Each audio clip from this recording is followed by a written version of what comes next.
Shalom untuk kita semua. Perkenalkan, nama saya Amelia Ninggolan. Di sini saya akan menjelaskan tentang pendidik dan peserta didik. Yang pertama itu adalah pendidik.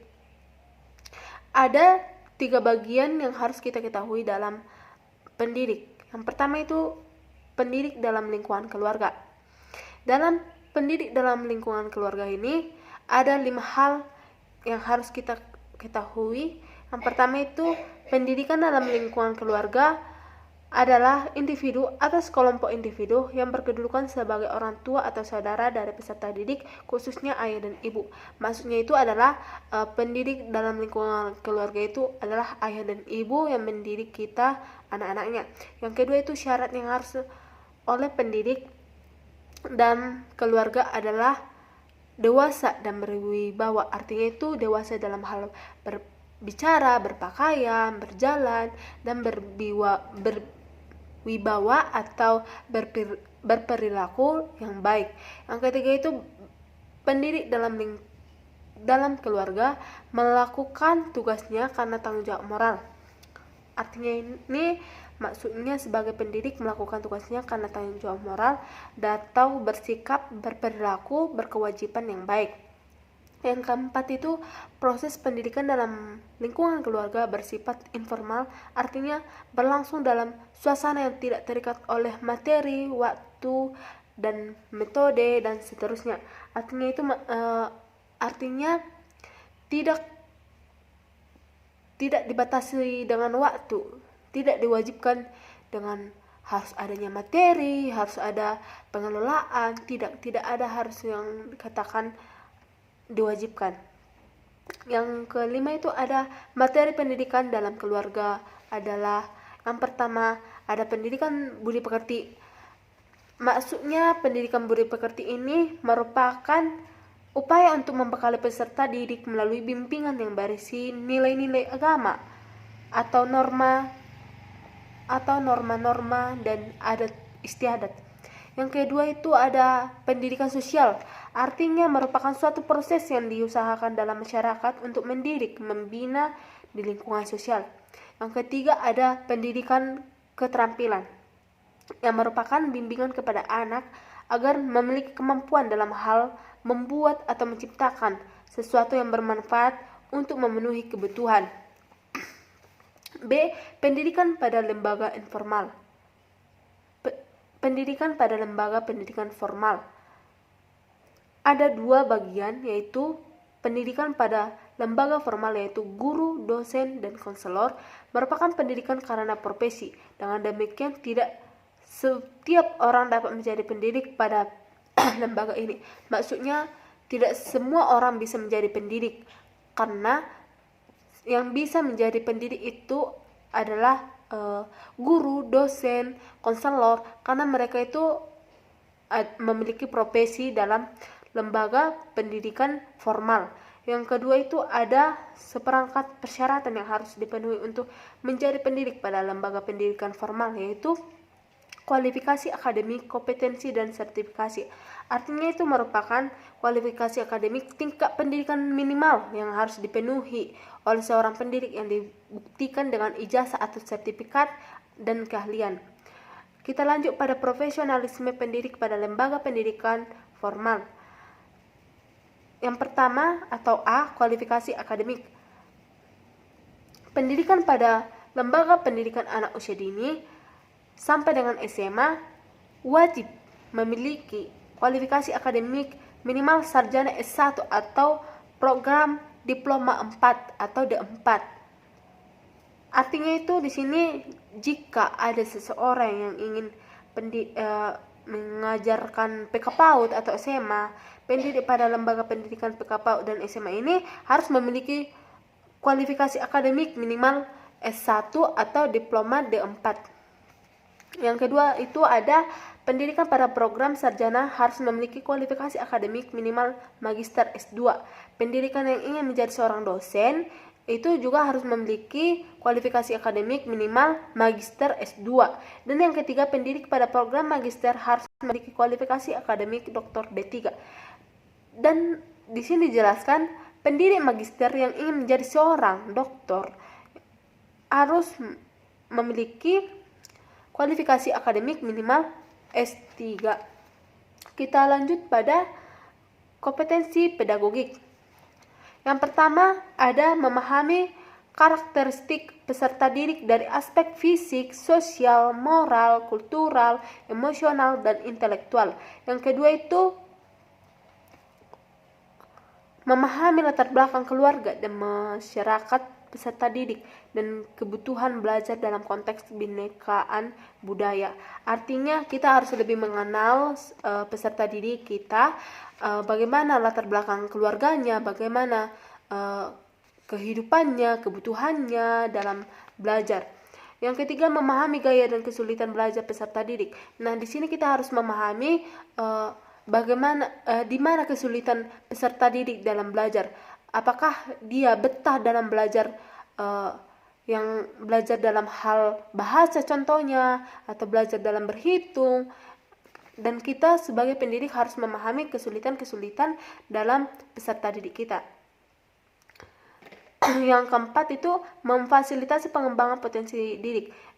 Di sini dijelaskan kita harus memfasilitasi seperti memberikan pada peserta didik seperti buku, meja yang bagus, kursi yang bagus, pengetahuan yang bagus, dan lain sebagainya. Yang kelima, menguasai teori dan prinsip belajar serta pembelajaran yang mendidik. Kita sebagai pendidik harus menguasai pembelajaran kita yang terlebih dahulu supaya kita waktu mengajar kepada peserta didik kita lebih cermat, kita lebih bisa, dan kita lebih unggul untuk menerangkan pembelajaran kepada peserta didik. Yang keenam, mengembangkan kurikulum yang mendorong keterlibatan peserta didik dalam pembelajaran. Yang ketujuh, merancang pembelajaran yang mendidik. Kita harus merancang pembelajaran dulu kepada peserta didik kita nantinya. Kedelapan itu melaksanakan pembelajaran yang mendidik. Yang sembilan, mengevaluasi proses dan hasil pembelajaran. Setelah kita mengevaluasi proses, kita akan melihat hasil pembelajaran si peserta didik kita nantinya. Kita lanjut kepada kompetensi kepribadian. Yang pertama itu menampilkan diri sebagai pribadi yang menetap, stabil, dewasa, arif, dan berwibawa. Yang kedua, menampilkan diri sebagai pribadi yang berakhlak mulia dan sebagai teladan bagi peserta didik dan masyarakat. Kita sebagai peserta didik harus mempunyai teladan yang baik supaya kita sebagai pendidik dapat ditiru dengan baik suatu saatnya nanti. Yang ketiga, mengevaluasi kinerja sendiri. Setelah kita mengajarkan kepada peserta didik, kita harus mengevaluasi apakah cara kita atau cara belajar kita dan cara-cara berbicara kita sudah baik. Kita harus mengevaluasi diri kita sendiri. Yang keempat itu mengembangkan diri secara berkelanjutan. Nah, di sini kita sebagai pendidik kita harus mengembangkan apakah kita sudah bisa ke tahap selanjutnya seperti itu. Kita lanjut kepada kompetensi sosial. Yang pertama itu berkomunikasi secara efektif dan empatik dengan peserta didik dan pihak-pihak yang terkait. Yang kedua, berkontribusi terhadap pengamatan pendidikan di sekolah dan masyarakat. Ketiga, berkontribusi terhadap pengembangan pendidikan di tingkat lokal, regional, nasional, dan global. Keempat, memanfaatkan teknologi informasi untuk berkomunikasi dan mengembangkan diri. Kita lanjut kepada kompetensi profesional. Yang pertama, menguasai substansi bidang studi dan metodologi keilmuan. Kita harus menguasai bidang studi yang kita bawakan kepada peserta didik kita. Yang kedua itu menguasai struktur dan materi kurikulum bidang studi. Yang ketiga, menguasai dan memanfaatkan teknologi informasi dan komunikasi dalam pembelajaran. Nah, kita dapat memanfaatkan seperti InFocus, seperti laptop untuk pengembangan pembelajaran pada peserta didik.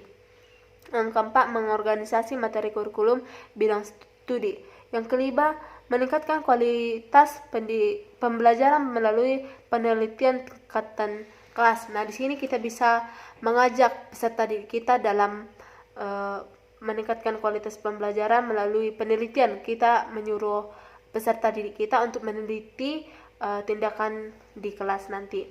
Yang ketiga itu ada pendidik pada lembaga pendidikan non formal. Nah, di sini ada 3 bagian. Yang pertama itu pendidikan non formal diselenggarakan bagi warga masyarakat yang memerlukan layanan pendidikan yang berfungsi sebagai penelitian, penambah, atau pelengkap pendidik formal dalam rangka mendukung pendidikan sepanjang hayat, tertulis pada pasal 26 ayat 1 Undang-Undang Nomor 2 Tahun 2003. Yang kedua, penyelenggaraan pendidikan non formal tidak didasarkan aturan-aturan yang sangat ketat sebagaimana penyelenggaraan pendidikan formal. Oleh karena itu, syarat untuk menjadi pendidik pada lembaga pendidikan formal tidak seketat syarat menjadi pendidik pada lembaga pendidikan formal. Maksudnya yang kedua ini, jika ingin menjadi seorang pendidik non formal, tidak ketat, tidak terlalu sulit dalam menjadi seorang pendidikan non formal, tidak lebih sulit daripada pendidikan formal, itu maksudnya. Yang ketiga itu, kemampuan yang diharapkan dimiliki oleh pendidik pada lembaga ini tergantung dari macam pendidik yang diselenggarakan. Maksudnya itu tergantung dari macam pendidik, tergantung bagaimana cara pendidik mengajarkan yang satu dengan yang lainnya. B. Peserta didik. Kita lanjut pada peserta didik. Yang pertama itu ada hakikat peserta didik. Di sini, peserta didik merupakan individu atau sekelompok individu yang menjalani proses pendidikan agar terjadi perubahan-perubahan pada diri mereka sesuai dengan kualifikasi yang diharapkan. Syarat yang untuk menjadi peserta didik tergantung dari jenis lembaga dan satuan pendidikan di mana peserta didik menjalani proses pendidikan.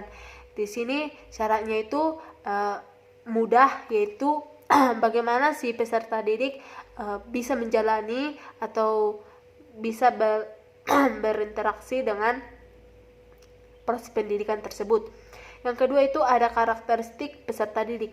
Secara umum, peserta didik memiliki karakteristik sebagai berikut. Yang pertama itu ada peserta didik memiliki berbagai potensi. Maksudnya itu peserta didik yang memiliki kemampuan dalam berbagai hal. Yang kedua itu ada peserta didik merupakan individu-individu yang berkembang. Di sini maksudnya itu peserta didik yang berkembang secara berkelanjutan. Yang ketiga itu ada peserta didik yang satu memiliki perbedaan dengan peserta didik lainnya. Maksudnya itu salah satunya adalah ketika yang satu lebih suka untuk metode pembelajarannya dalam daring, yang satunya lebih suka secara tatap muka dan lain sebagainya. Yang keempat itu ada peserta didik membutuhkan perhatian dan perlakuan yang manusiawi. Artinya itu dalam pendidik itu peserta didik itu sangat membutuhkan perhatian dari seorang pendidik, dari seorang orang tua, sanak saudara. Itu sangat membutuhkan perhatian dan perlakuan manusiawi supaya nantinya waktu kita belajar, kita berangkat ke sekolah atau ke kampus dengan senyuman. Mungkin nanti waktu kita belajar, kita mengingat pesan-pesan dari orang tua, pesan dari sanak saudara, pesan dari guru. Nanti kamu akan berhasil pada masa depannya, seperti itu. Kita lanjut pada peserta didik merupakan individu yang aktif dan kreatif. Maksudnya itu yang aktif dan kreatif itu seorang siswa atau mahasiswa itu bisa menjelaskan yang guru telah terangkan tadi, atau siswa itu aktif dalam bertanya, siswa itu dapat kreatif, dapat mengembangkan sesuatu yang guru itu tadi jelaskan. Yang keenam itu peserta didik memiliki berbagai kebutuhan. Nah, kebutuhan itu ada beberapa hal kebutuhan yang bisa kita lihat, seperti kebutuhan peserta didik itu seperti buku, seperti pulpen, atau kebutuhan itu seperti pembelajaran yang harus kita terima pada suatu hari, seperti itu. Demikian penjelasan tentang pendidik dan peserta didik yang dapat saya jelaskan. Jika ada perkataan ataupun tingkah laku saya yang kurang pas, saya mohon dan kritik kepada ibu dan teman-teman semuanya. Terima kasih. Shalom.